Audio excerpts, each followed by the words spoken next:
Alright, so what's up sa inyo mga ka-PromD? Well, it's your boy, TeacherKevinPH. Nagbabalik na naman tayo para sa panibagong video.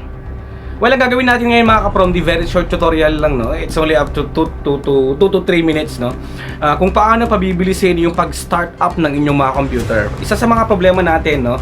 Kapag pinindot natin yung power button, antagal pa para bago mag-load mga ka-PromD. Antagal pa bago mag-boot, no? Well, yun ang ituturo ko sa inyo ngayon kung paano pabibilisin na kapag pinindot mo, ilang segundo lang ay nag-open na.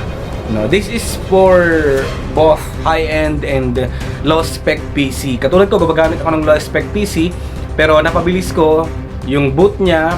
Pag in-open ko tong desktop, ilang segundo lang nag-open na. So, huwag na natin patagalin how to speed up startup in your computer. Let's do this mga ka-PromD. Okay, so unang gagawin natin mga ka-PromD, refresh muna natin, no? Refresh muna natin. Very short lang to mga ka-PromD. So punta tayo, this is applicable for lahat ng Windows, no? Lahat na version ng Windows. Punta tayo dito sa may search bar, tapos search natin or type natin ang system configuration. Ayan, system configuration na hindi yung system information. Click natin to. Ayun. Tapos hintayin lang natin na mag-load mga ka-PromD. Alright. So magpapakita to, system configuration. General, i-select ninyo ang selective startup, no? Ayan. Dapat nakaselect to. Tapos sa boot naman mga ka-PromD, dito tayo nagkakatalo eh. Alright. Ang karaniwan na nakalagay dito default mga ka-PromD ay 30 seconds, which is very slow, no? Napakatagal din. Kaya palitan nyo to ng 3 seconds lang. That's as per advice, no, ng mga expert din. Gawin yung 3 seconds. Services, okay na yan.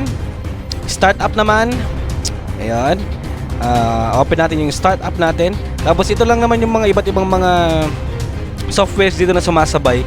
Kaya nagiging mabagal minsan yung pag-load din kasi nga maraming naka-enabled. Kaya i-disable ninyo yung mga sa tingin ninyo hindi nyo naman ginagamit. So yun, disable ninyo sa may task manager.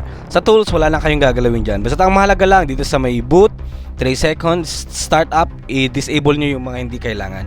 Then hit niyo ang apply, tapos okay, tapos i-require kayo na mag-restart. So i-restart niyo yung PC ninyo. Sa akin, hindi ko muna nire-restart kasi tapos ko nang gawin yung process na yan. So yan, maraming salamat mga ka-PromD at hanggang sa muli po.